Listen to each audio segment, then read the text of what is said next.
want my romancing. The only time you hold me is when we're dancing. I don't know why I love you like I do. I don't know why, I just do. I don't know why I love you like I do. I don't know why, I just do. I don't know why you thrill me like you do. I don't know why, you just do. Yes, you do. You never seem to want my romancing. The only time you hold me is when we're dancing. I don't know why I love you like I do. I don't know why, I just do. I don't know why, I just do.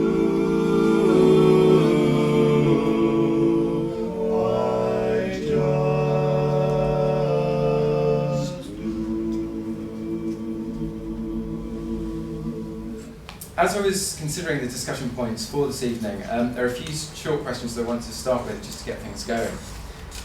In relation to grappling with the notion of what public space is. So the first, there's three questions really, which I'm kind of going to lump together. Firstly, what constitutes public space and who owns it? Who designates public space? And why is public space important to the city and its residents? And I think this is more aimed to Matthew and Peter. I would say what public space is, it's what connects us to the wider context of the city we live in. It's the conduits between the built environment, it's the desire lines, it's those third places we use on our way to work, to play, to school. It's those places where we engage communally, and I mean by that the barber shop, the greengrocer, the mall, the little squares within the city.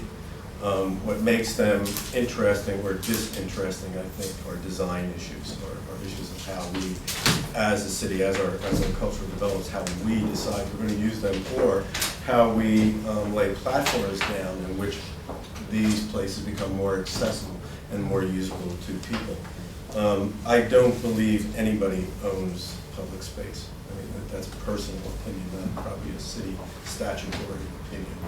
It's just that I think all public space is held in trust for those who preceded us, for those who will follow us. And that's why any act we do as a city, as artists, as a constituency in those spaces, I think is always about civility, about it. It's a civic act. That's what I think. I guess following on, I mean, I would echo most of those sentiments in many ways, really, in terms of what constitutes a public space. I would have, from the ideal, I would say that it's an open and democratic forum in which any person can exhibit themselves in any way they want to within the bounds of what's considered to be the morality of that given time. And when you look at what public spaces are and have become in terms of how they're managed and what the actual role of them in society is, that's changing somewhat. But in terms of who designates public spaces, generally city planners, city councilmen, people who operate within that form of civic government and decide what kind of space is given, what kind of use or meaning. And a good example of that would be Newcastle City Council's Parks and Green Spaces plan, which categorises public space based on the kind of uses that they are actually given within the norms of what people say. For example, a play space is a park or a children's playground. An amenity space is a civic square or a plaza. A green space is a park. And so there are categories of public space which are generally designated by a particular use, and that use is what informs what they actually mean to the community. Where I think it becomes particularly important to the city and its residents is where the way in which people might use a public space differs from that managerial dictum of what the concept applied to it is.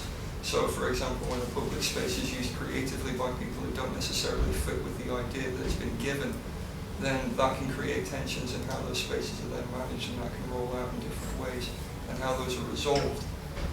Particularly interesting for me, how those Give any tensions are resolved. examples of that? A good example would be, for example, a lot of work that I did was around Old Albert Square and the blue carpet. In particular, the blue carpet was a good example of where the local media got involved in terms of representing how that space should be used.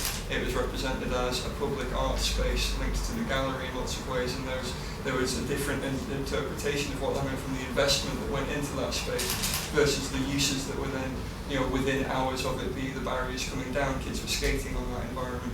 And when the Tribe skate park consultants came to Newcastle, they looked at that area and said, well, it was designed by someone who saw as that of a skater. The curved benches and flat glass panels, wall ride, the way the carpet curves up against the side of the building is a perfect wall ride for skaters. And the skaters did quite a lot of damage to that environment. So resolving the tensions between the skate community who used that space creatively versus the actual concept of what that space is supposed to represent for the city was really, really interesting. And similar tensions have come out of it. What about Julie, mentioning the blue carpet there? When that was installed, did it affect you as a gallery at all in terms of another form of public space? Well, people think that we actually manage it, that we're responsible for it, and it was just designed 2001, and I started in Newcastle, took up the job, and there was this huge kind of, there's a lot of press campaign around it, quite negative actually, because there'd been some sort of promotion about how it's going to be bright blue, and then the actual reality of it was quite different.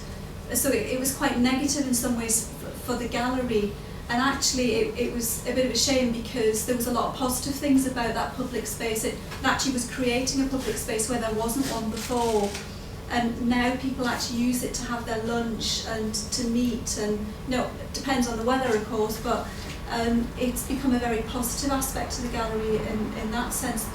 Obviously, in terms of the maintenance of it, there have been other, I don't want to, poor Matthew has to deal with this, but there have been negative aspects of that public space as well in terms of it.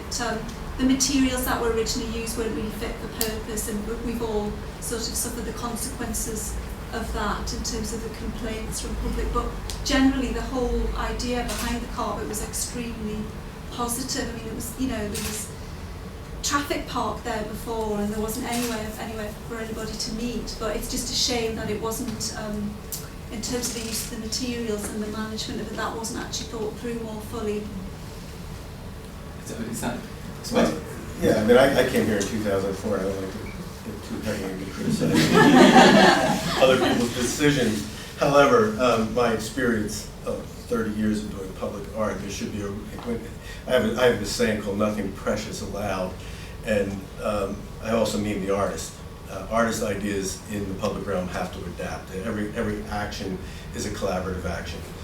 If the artist isn't listening to the engineers, if the engineers aren't listening to the artist, if an architect has a grand vision and isn't listening to all the others, you get failed projects. And I'm willing to accept failure as part of what happens in the public realm, because I think great cities are cultural laboratories, and we take risk, and part of that is that some things will not work as well.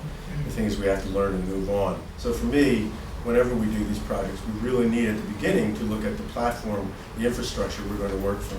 I personally believe heavily in temporary art, and I believe that artists are very good at helping us to design those spaces for use, because that's really what the public realm is about, use.